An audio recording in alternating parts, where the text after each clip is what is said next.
आइए हम प्रार्थना करेंगे। भाई जरूर हाँ, प्रेज लॉर्ड। प्रार्थना करें। हमारे स्वर्गीय पिता परमेश्वर, प्रभु यीशु मसीह का लहू का सिंचन हमारा आत्मा प्राण शरीर ऊपर लेते हैं। प्रभु जी धन्यवाद, सनातन आत्मा के द्वारा लहू की वाचा बंदी, आपके मरण पुनरुत्थान के द्वारा लहू की वाचा नई वाचा बांधिए।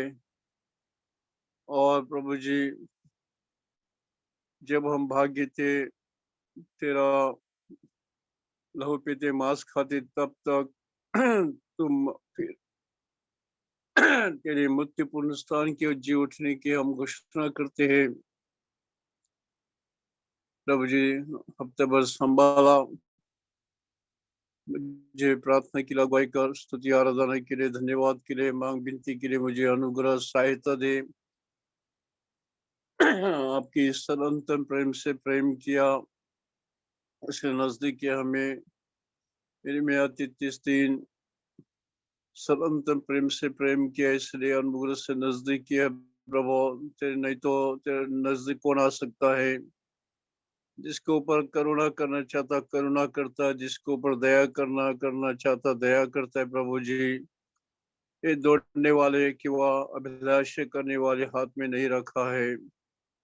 सनातन प्रेम से प्रेम किया, जगत के सपने से चुना था, नियुक्त किया था यीशु मसीह में, और टाइम की परिपूर्णता के अनुसार मरात्मा जिंदा की आँख खोल दिया, स्फूर्ति दिया, अंकरेजमेंट दिया, सत्य जानने के लिए, आपका वचन सुनने के लिए, और तेरे वचन जीवन आत्मा हो के हृदय परिवर्तन, सत्य असत्य फर्क दिखा के लिए पालक पुत्र तेरे परिवार में लाया, कलीसिया में लाया, शैतान की आदत छुड़ा के हमें प्रभु स्वर्ग नागरिक और स्वर्ग में बैठा दिया ताकि मुग्धे की सेवा करे। आज हमें रॉयल प्रिस्ट बना है, और आज की याजक की नहीं, हमें आपकी विनती करना है।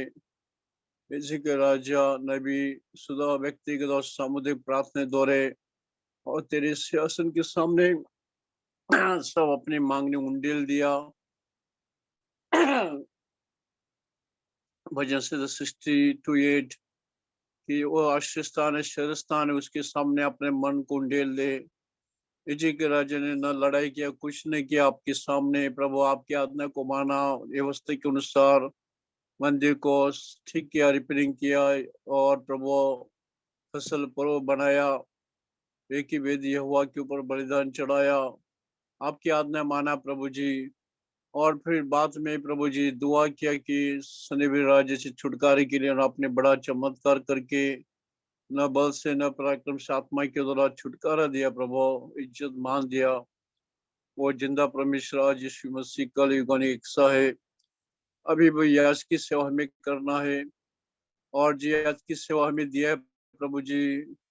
अरुण महायाजक भी परम पवित्र स्थानों मध्ये अपने चीनी के ऊपर 12 प्रकार का मोती और हीरा लगा के 12 अंश को याद दिलाता था कि 12 गोत्रों को प्रभु स्मरण करे। हमें भी प्रभु पौलुस के नई चुनी आत्मा के लिए दुख भोगते हैं, क्योंकि उसको युगानुग का उद्धार युगानुग महिमा के साथ मिले। हमें भी प्रभु हमारे लिए उद्धार पाए हुए चुने हुए अविश्वासी जीवन किताब नाम है, जगत सबने चुने हैं, ऐसे सभी के लिए विनती करने के लिए व्यक्तिगत सामुदायिक जीवन परिवार नए कलिसिया नहीं, हमें प्रभु इसके लिए रियाजत किया है, और ये अनुग्रह कृपा मिली है, धन्यता मिली है, उसके अनुसार सहाय कर हमें अभी भी और जीवन भर व्यक्तिगत सामुदायिक जीवन प्रार्थना में सबको सहायता करिए। प्रभु वचन गाने प्रार्थना में अगुवाई दे, सब बातों में सहायता करिए। अंधकार शक्ति दुष्ट शक्ति बांधती है प्रभु, कोई प्रॉब्लम ना हो, सब बात अनुकूल रहे टेक्निकली, और प्रभु जी प्रभु सब बातों में सब डीलिंग में कुछ प्रॉब्लम ना आ जाए, और प्रभु सिंगल ठीक रहे, अनुकूलता मिले। प्रभु ऐसी प्रार्थना है मन का आग्रह। और प्रभु जी ज्ञान के लिए कोई ईश्वर अंत नहीं, इसलिए प्रभु मरिम कराए जो कि उत्तम ज्ञान बुद्धि धीमी मधुर वाणी डायरेक्शन गाइडेंस प्रवचन और जो कुछ प्रभु स्तुति प्रशंसा हमें है, जो करेक्शन है वो देते हुए हमें चलाइए प्रभु। इसलिए वचन देने में गाना प्रार्थना में अगुवाई कर, सबके साथ रहते हुए पवित्र आत्मा हमें घेर ले, मंडल रहे, आत्मा आपके हाथ की छाया रहे। गेला महीना भर हफ्ता भर इतना तक हमें सहायता किया है, इसलिए बहुत धन्यवाद। सब नाम के अनुसार ये वह एबनेज़र बना के इतना तक हमें चलाया।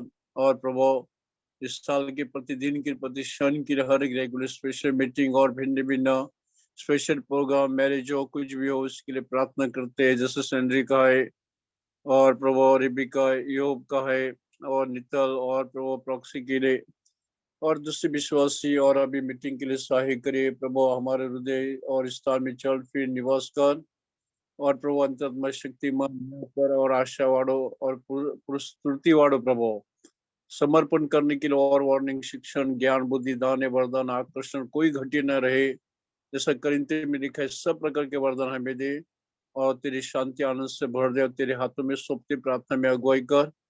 हम वीक है स्ट्रॉन्ग है ऐसा कार्य करते हुए धन्यवाद के साथ प्रार्थना यीशु मसीह के नाम से करते आप सुर और गण कर आमीन। आमीन। आमीन। आइए हम लोग सॉन्ग गाएंगे। सॉन्ग नंबर हिंदी में 406, तेलुगु में 581। हिंदी में 406, तेलुगु में 581।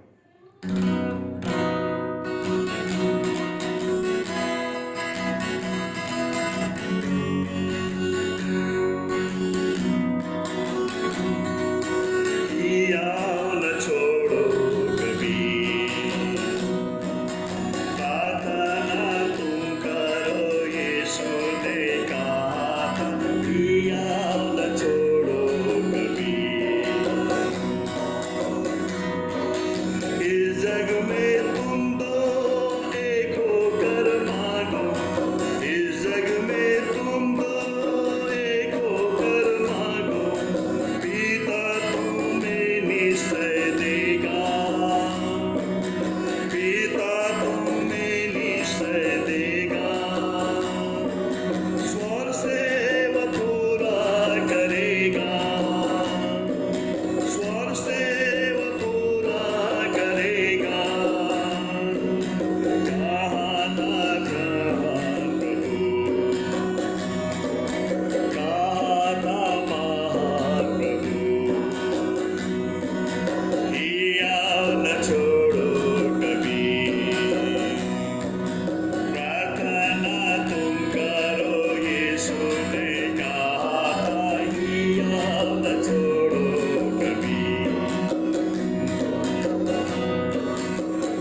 Cyrus. Yes brother. सबों को जय मसीह की। आज हम कलीसिया के प्रार्थना में आए हैं। प्रभु की बड़ी कृपा है, अनुग्रह है। आइए मेरे साथ आप योना का किताब 2 अध्याय उसका एक पहला वचन। योना का किताब 2 अध्याय पहला वचन मैं हिंदी में पढ़ता हूं।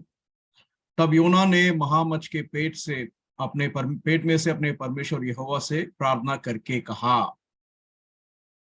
आइए हम प्रार्थना में जाते हैं परमेश्वर की अगुवाई के लिए।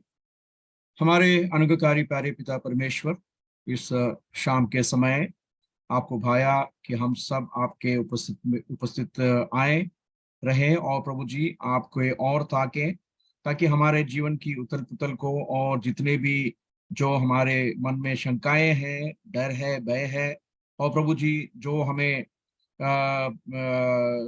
बहलाते हैं या बहकाते हैं, उन सभी बातों से प्रभु जी हम दूर होते हुए आपके अनुग्रह सिंहासन के सामने अपने प्रार्थना और याचिकाओं को लाने के लिए आपने जो हमें जो हियाव दिया है, जो दारस दिया, उसके लिए हम आपको आभार प्रकट करते हैं।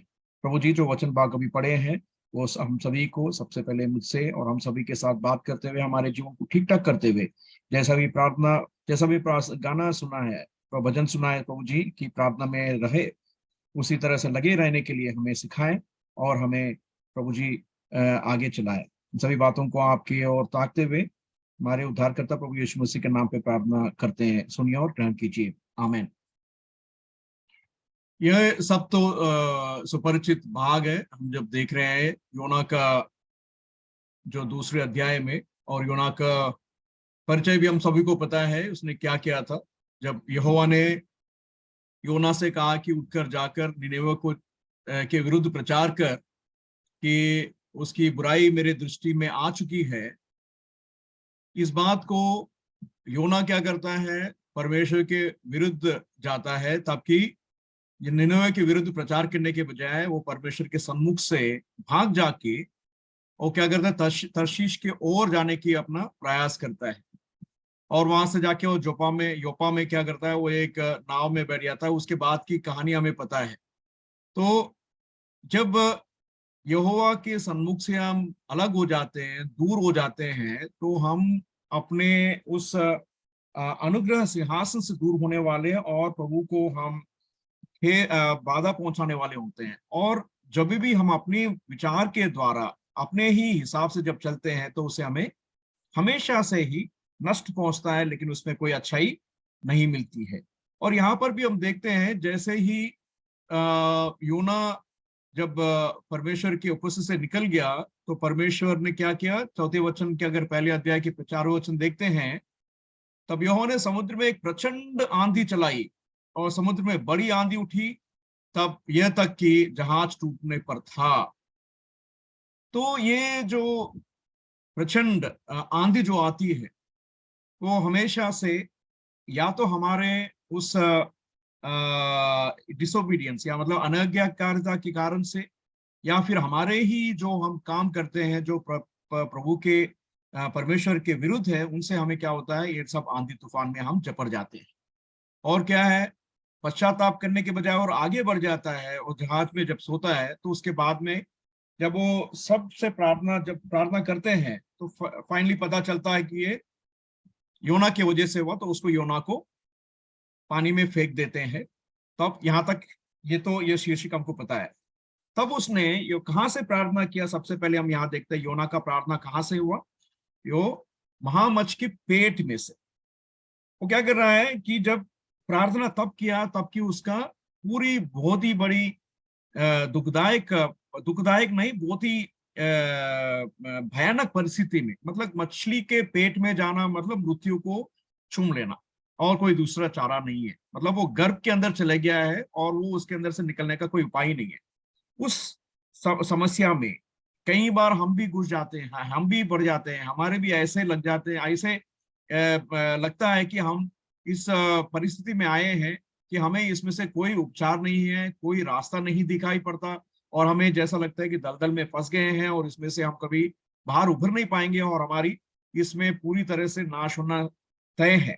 ऐसे परिस्थिति में जब उसने क्या किया, परमेश्वर को प्रार्थना करके कहा। उसने प्रार्थना किया।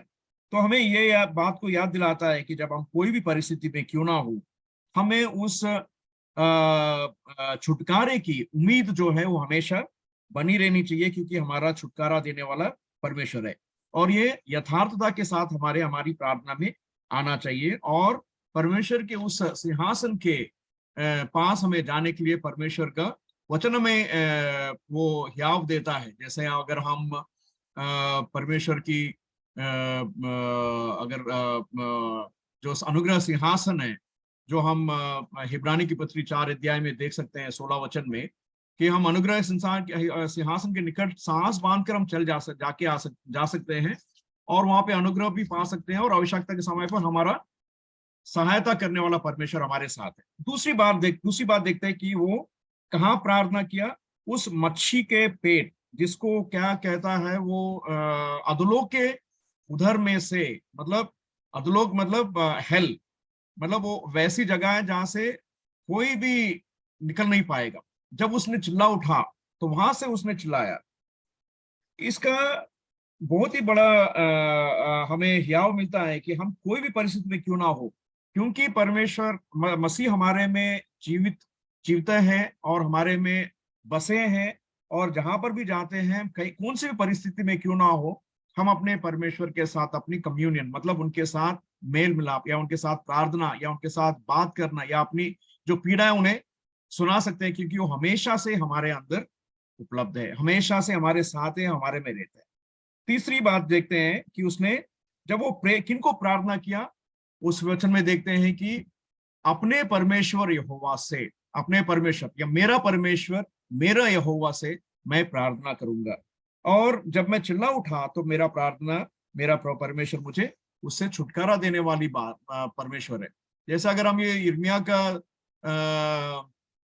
किताब देखते हैं, तो अगर एक अंडरस्टैंडिंग के लिए 3 अध्याय के 20 से आप पढ़ते जाइए, 21-20 में मैं वचन में पढ़ता हूँ कि परमेश्वर की जो हमारे बारे में कैसी उनकी आलोचना है, कि इसमें तो संदेह नहीं। 19 वचन, मैंने सोचा था कि मैं कैसे तुझे लड़कों में गिनकर वो मनभावना देश दूं जो सब जातियों के देश के शिरोमणि है। मैंने सोचा कि तुझे पिता कि तू मुझे पिता कहेगी, और मुझसे फिर ना भटकेगी। तो हम लोग जो भटकने वाले हैं, अगर ये पहली पत्रस का 3 अध्याय के 3 से 7 वचन में भी यही बात को हम देख सकते हैं।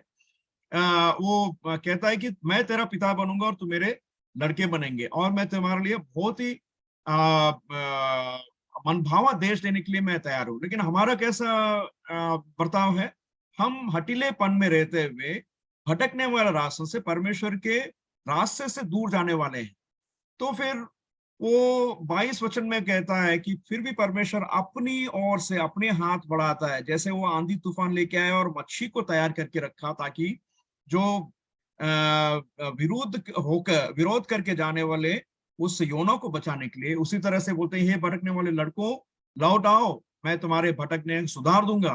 देख हम तेरे पास आए हैं, क्योंकि तू ही हमारा परमेश्वर यहोवा। ये हमारी श्रेणी होनी चाहिए, हमारी उस तरह की, हमारा मन में उस तरह के बात व्यतीत होना चाहिए, तभी जाके हम परमेश्वर के पास जा सकते हैं और उनके परिस्थिति में रह सकते हैं। तो अभी ये जो अभी 10 मिनट में क्लोज कर देता हूँ। ये प्रार्थना का कैसे अपने जीवन के ऊपर उसने देखना शुरू किया, ये 3 बात तो उसके अंदर पहली वचन में हम देख चुके हैं। और वो कैसे अपने रिफ्लेक्ट कैसा कर रहा है, वो बहुत ही दीनता के साथ दूसरे वचन में देखते हैं कि योना का दूसरा वचन, मैंने संकट में पड़े हुए यहोवा की दुआई दी और उसने मेरी सुन ली। अधलोक के उधर में से मैं चिल्ला उठा और तूने मेरी सुन ली। जैसे ही उसने दुहाई दी, जो संकट में, परमेश्वर ने उसकी बात सुन ली। अधलोक से मतलब उस वैली ऑफ हेल से जब उसने चिल्ला के प्रार्थना की, उसने परमेश्वर ने उस योना की बात सुन ली। और ये हमें एक बहुत ही बड़ा हियाव देता है। हम कोई भी परेशानी, कोई भी परिस्थिति, कैसे भी परिस्थिति में क्यों ना हो, हमारा परमेश्वर हमें हमेशा से छुड़ाने वाला है, और हमारे हर परिस्थिति में हमें चलाता है। देखिए अगर अय्यूब का किताब 36 अध्याय का 8 वचन चाहते देखते हैं, और वो चाहिए बेड़िए में जकड़ जाएं और दुख के रस्सियों से बांध दिए जाएं, तो भी परमेश्वर उन पे उनको काम और उनके यह अपराध प्रकट करते, और उन्होंने अपने गर्व किया। 10 वचन में बोलता है, वो उनके कान शिक्षा सुनाने के लिए खोलता है और आज्ञा देता है कि वे बुराई से दूर रहें। जब भी हम दूर हो जाते हैं, जब भी हम अपने पाप को मान लेते हैं, जब भी हम अपने तकलीफ से जब हम जाते हैं और परमेश्वर को जब हम अपनी दुहाई देते हैं, तो हमें क्या करता है, हमारे कान खोलता है, शिक्षा देता है, आज्ञा देता है बुराई से दूर रहने के लिए। और अगर हम सुन लेते हैं परमेश्वर की वचन को और वो उसकी सेवा करते हैं, तो अपने दिन को कल्याण करेगा और अपने वर्ष सुख में पूरे करने के लिए हमें वो पर्याप्त करता है। वैसे परमेश्वर, अगर हम नहीं मानते तो फिर हम नाश में उसके अंदर आ जाते हैं। तो ये पहली बात हम देखते हैं कि अपनी प्रार्थना में जब आते हैं, पूरी अधीनता के साथ और पूरा मानते हुए हमें जाना है। अगर हम हटिलेपन के साथ और हिपोक्रेट के जैसे, मतलब वो ढोंगी सेपन से जाएंगे, तो फिर हमें उससे उपचार नहीं मिलेगा। दूसरी चीज देखते हैं कि वो कैसे कंडीशन में था, कैसे परिस्थिति में था। बहुत ही डिप्लोरेबल, मतलब अगर वो उस मरण शय में है, समझिए कोई भी पेट में जो चीज जाती है वो क्या करता है, गल जाती है, खत्म हो जाती है। वैसे ही जो भूमि के अंदर जिसको दफना देते हैं, तो उसको क्या करते हैं, कीड़े मकोड़े खा जाते हैं। वैसे ही उसने कहता है कि मैं उस अधोलोक के उदय में हूँ या उसके पेट में हूँ, गर्भ में हूँ, और वो जब प्रार्थना कर रहा है उसको कोई उपचार नहीं है। देखिए फेंकने को तो जो वो जहाज के लोग फेंके हैं, लेकिन ये चीज योना जानता था कि जो मुझे फेंका है वो परमेश्वर स्वयं है, इसीलिए मैं उसकी ओर ताकता हूँ। और दूसरा, उसको कोई ऐसा संदर्भ भी नहीं है जिसके अंदर वो सोचता कि हाँ ऐसे चीज में से मैं बच सकता हूँ। अगर आप यूसुफ को देखते हैं, उसको गड़े में डाले थे। अगर दाऊद को देखते हैं तो वो गुफा में बंद था। या फिर इर्मिया को देखते हैं तो फिर वो मतलब अंधेरे एक कुएं के अंदर उसके अंदर रखे हैं। लेकिन ये तो गर्भ के अंदर गया जिसके अंदर से कोई निकलने का उपाय ही नहीं। और चारों हिसाब से देखते हैं तो वहां पे संकट ही संकट मौजूद है। लेकिन जब उसने देखा कि मुझे जो परिस्थिति में डालने वाला है वो मेरा परमेश्वर खुद ही है, तो हम भी प्रियो ये जिसको जाने, जो परिस्थिति में हम आज हैं, ये परमेश्वर ने हमें उसकी अनुमति दी है। ये हमें संवारने के लिए, सिखाने के लिए, कान में हमें शिक्षा देने के लिए, ताकि हम उसे सीखें और अपने जीवन को उसको पूरी तरह से ठीक ठाक करें, और फिर हम क्या है, सुखमय जीवन परमेश्वर ने जिए। तो मतलब या जब तक हम उनकी वाणी नहीं सुनते हैं, तो फिर हमें ये ताड़ना और ये तकलीफ में हम रहेंगे। और कैसा व्यवहार कैसा कहता है कि अगर वो आप भजन संहिता का 47 में कहता है कि पानी मेरे सर के ऊपर से चले गए हैं। 42:7 में कहता है कि तेरी सारी तरंगे और लहरें में मैं डूब गया हूँ। इतनी विपत्ति, इतनी भारी विपत्ति, जैसा कि मैं डूब चुका हूं, इसके अंदर से मैं निकल ही नहीं पाऊंगा। ये हमारी परिस्थिति भी रहती है। और मेरे ख्याल से जितने भी भाई बहन हमारे साथ आज जुड़ पड़े हैं, ये सभी ये बात को गवाही दे सकते हैं कि ऐसे परिस्थिति में से परमेश्वर ने हमें निकाला और बाहर रखा। पूरा पहले भी, आज भी और आगे आने वाले दिनों में भी। हमको ऐसा लगा कि ये संकट से तो मैं निकल ही नहीं पाऊंगा हमेशा। और जब हमने दुआई दी, परमेश्वर ने क्या किया, उस परिस्थिति हमें से निकाल के बेड़ा पार किया और हमें हियाव दिया, और उनसे हमको और भी आगे बढ़ने के लिए और भी दारस देता जाने वाले परमेश्वर है। और ये उसके बाद ये भी देखते हैं कि उसको हर तरह से हर चीज पकड़ रखी है। मतलब the seaweeds have engulfed his head. तो मतलब वो जो समुद्र के जो पत्ते उत्ते जो भी पेट के अंदर जो है उसको पकड़ते जा रहा है, जकड़ते जा रहा है, उसके अंदर वो निकलने का कोई उपाय ही नहीं दिख रहा है। लेकिन हम ये चीज की हियाव ले सकते हैं कि हमारा परमेश्वर कैसा है। देखिए अगर आप पहले 2 कोरिन्थी की पत्री 1 अध्याय 8 और 9 वचन को हम देखते हैं कि हमने अपने मन में समझ लिया था कि हमारी मृत्यु की सजा हो चुकी है और हम अपना भरोसा ना रखें। Do not trust on our own selves. हमारे अपने ऊपर की जो भरोसा रहना ही नहीं है, क्योंकि ये योना की ही परिस्थिति में यहाँ पे हम पौलुस को देखते हैं कि हमें तो पकड़ा गया है और हमारी मृत्यु तो तय है और इसमें से कोई उपाय ही नहीं है।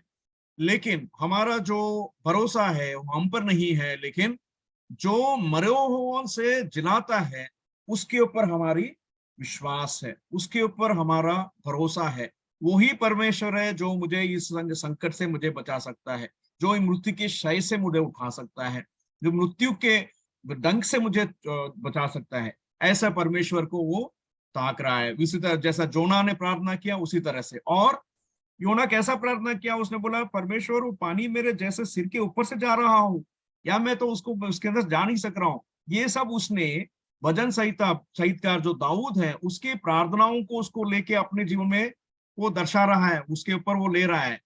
तो प्रियो, ये हम भी सीखना चाहिए कि परमेश्वर के वचन हम हमेशा पढ़ते रहे, उन बातों को हम अपने जीवन में उसको अनुकरण करें, याद रखें कि ये परमेश्वर का वचन से हमको क्या होता है, ढाढ़स मिलती है, या मिलती है। जब कोई भी संकट आती है तो तुरंत हमें हमारे मन में उस परमेश्वर की उस वचन को हमें ध्यान करना चाहिए, जो हमें ना कभी छोड़ता है, ना कभी हमें ना सोने वाला है, ना ऊँगता है, और ना कभी हमें किसी चीज के संकट से हमको छुटकारा देने वाला परमेश्वर है।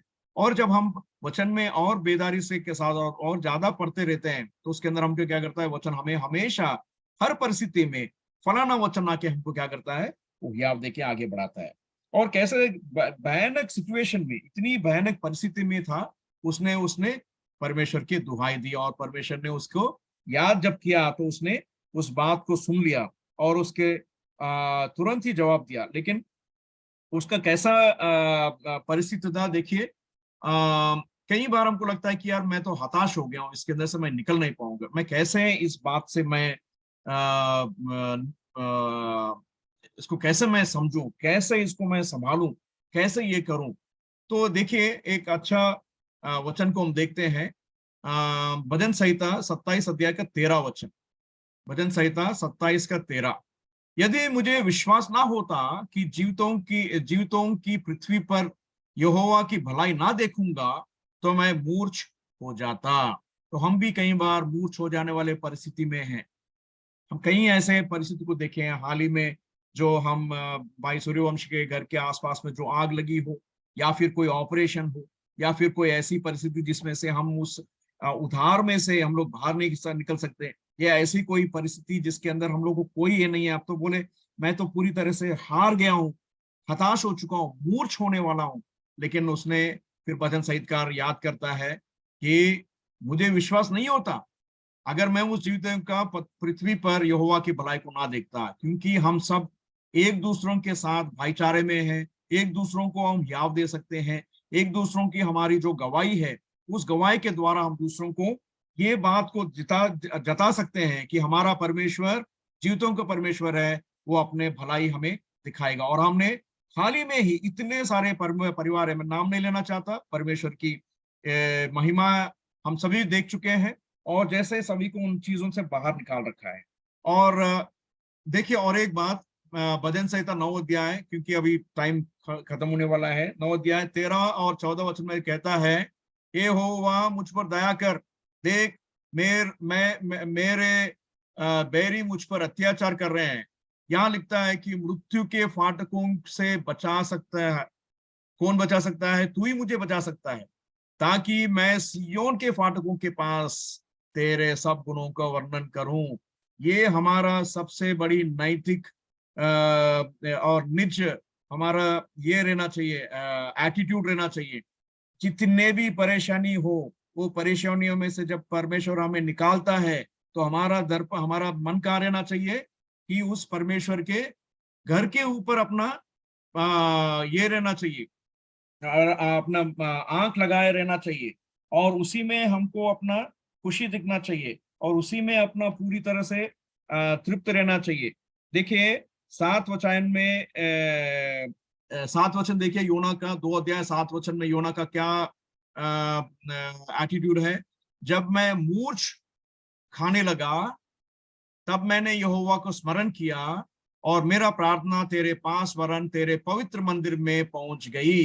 तो उसको जैसे मूर्छ से उसको बचाने वाले परमेश्वर जब उसने स्मरण किया तो उसने प्रार्थना के उसने क्या किया, मंदिर तक पहुंचाने के लिए अपनी प्रार्थना को लेकर गया। तो हम भी जब हमारे मार्ग में, जब हम लोग इस परिस्थिति में, संकट से जब निकलते हैं, हमारी हमेशा से उपचार रहना चाहिए कि परमेश्वर के घर में पाए जाए, कोई भी परेशानी क्यों ना हो, हम वहां से हटना ना चाहिए, ना अपना दृष्टि को वहां से भटकने देना चाहिए। और जो लोग परमेश्वर की इस बात को फिर भी अधीनता में नहीं रहते हैं, उनके लिए भी फिर एक वार्निंग हम 8 वचन में देख सकते हैं। योना का 2 अध्याय 8 वचन ही हमारे सबके लिए एक बहुत ही बड़ा वार्निंग है। जो लोग धोखे की व्यर्थ वस्तुओं पर मन लगाते हैं, वे अपने करना निधान का छोड़ देता है, करना निधान को वो छोड़ देते हैं। देखिए, ये एक हम लोग वार्निंग लेते हुए प्रार्थना में आगे बढ़ते हैं, क्योंकि परमेश्वर जो है हर परिस्थिति, हर उस सिचुएशन से हमें बचा के ले जाने वाला परमेश्वर है। और उनको हमेशा हम अपने जब अपना ये रहना एटीट्यूड रहना चाहिए कि जैसे मुझे उसने बचाया है, उसी तरह से मैं परमेश्वर के पास जाऊंगा। और क्या करूंगा आखिरी में, देखिए होशे की किताब 14 अध्याय 2 वचन में कहता है, बातें सीख कर और यहोवा की ओर लौट कर उससे कहा, सब अधर्म दूर कर, अनुग्रह में हमके ग्रहण कर, और हम धन्यवाद रूप बलि चढ़ाएंगे। और इब्रानी के 13:15 में कहता है कि मेरे धन्यवाद के जो मेरे होठों के जो धन्यवाद की भेंट आपको चढ़ाऊंगा, कहता है।